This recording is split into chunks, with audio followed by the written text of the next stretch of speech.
Hey friends, this is Pastor Tim here at Grace of God. Thanks as always for taking some time out of your day to listen to our sermon cast.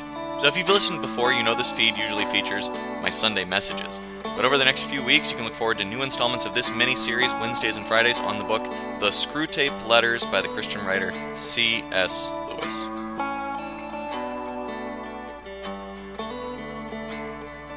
Hey friends, welcome back for our Screwtape Letters series.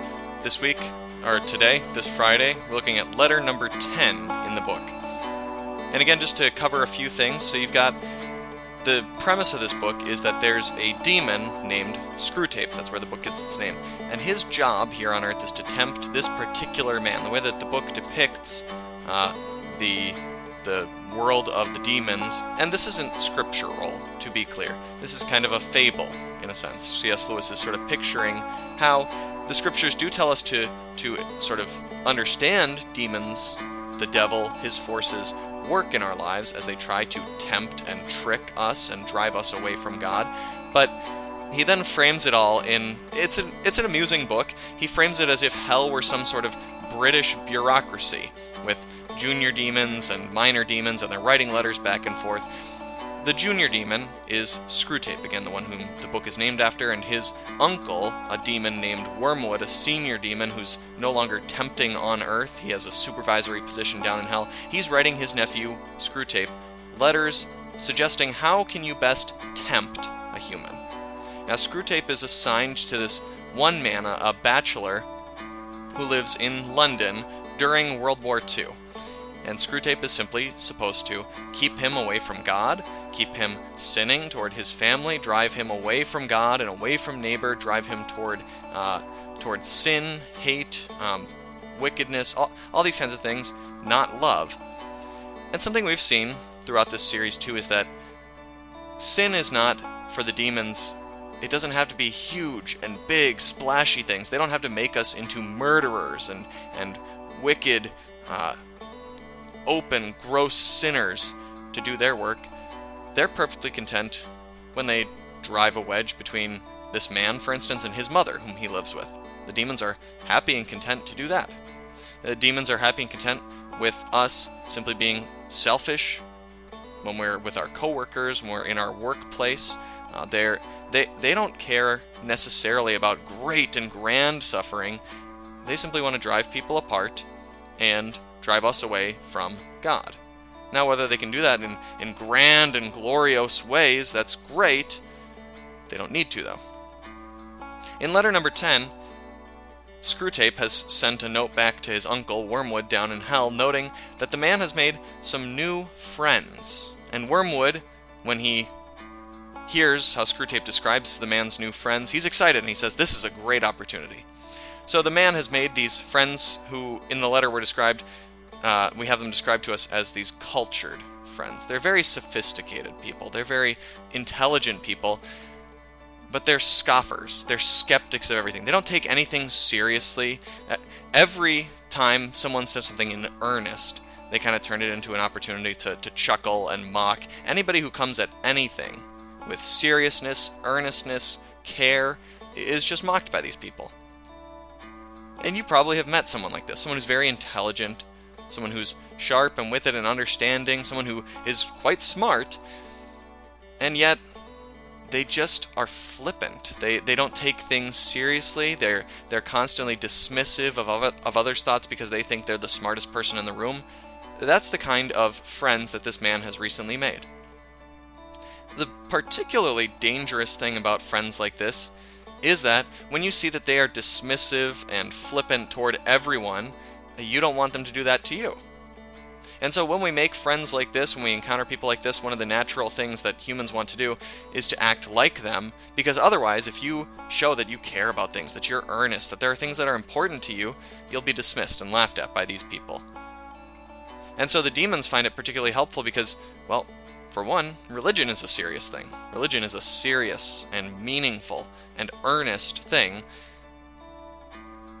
And if you want to get along with flippant, cultured friends, you can't talk about religion. So, first off, the demons recognize this is already just an opportunity to drive a wedge between the man that Screwtape is tempting and his newfound faith. Recently he had started going to church, he's become a Christian. His friends reject all of that stuff. Wormwood says, at some point, you're going to find that this man realizes he's kind of got a choice, or a path that he's going to need to go down. He will ultimately come to see the discrepancy between his friends, who he hangs out with, and his professed faith. Well, there are two options to deal with this. One would be for Screwtape to simply keep trying to push him to be more like these friends, and that would entail ultimately just sort of walking away from Christianity, walking away from church, because it's too earnest, because it's too serious. Fairly easy to work in a human, is something that Wormwood notes. The other option, and he says, if you can manage to pull this off, Screwtape, then you've really got something good here. Because if the man pushes away from religion, pushes away and goes to mirror these friends, it may be that at some point he'll have a falling out with these friends, he'll see how foolish it all was, and he'll redouble his commitment to Christianity and to religion. The more effective option, Wormwood suggests to his nephew Screwtape, is that you try and get your man sort of leading this double life, where he's in church on Sunday morning, but all the way through he's thinking about all the cultured and sophisticated conversation and entertainment that he was having with his friends on Saturday evening. That you can get him to sort of think, oh wow, isn't this so great? I can straddle both these worlds. I can talk to these worldly and cultured and sophisticated and flippant people, and yet I can also be among the pious and humble here. And to not really see that there's an issue there. Now, the issue is not that he shouldn't be with those cultured and sophisticated friends necessarily. Well, we look at times in the Gospels, for instance, where Jesus spent time with those who were outside the church, the tax collectors and the sinners. And yet he did so ultimately always trying to call them into life with him, into life with the church. If this is where we often find ourselves when we're in a situation like this kind of double life thing. We don't allow our faith to bleed over into our relationship with people outside the church. My church people, I'll talk about religion with. People outside, co-workers, neighbors, friends, especially if you've got friends like this who are flippant and unkind toward religious claims. I don't want to talk about that stuff with them because it's hard and it's not fun and easy like hanging out with them is. Over time, that creates a division. A mental division, which creates a spiritual division.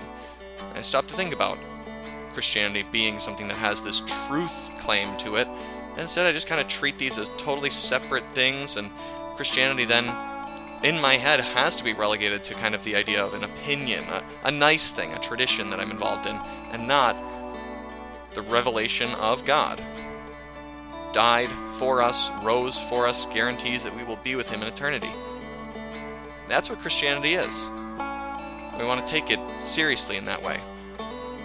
Letter 10 calls to mind, and I know I'm going long a little bit in this episode, but Letter 10 calls to mind the very first psalm, which offers us some thoughts about these things.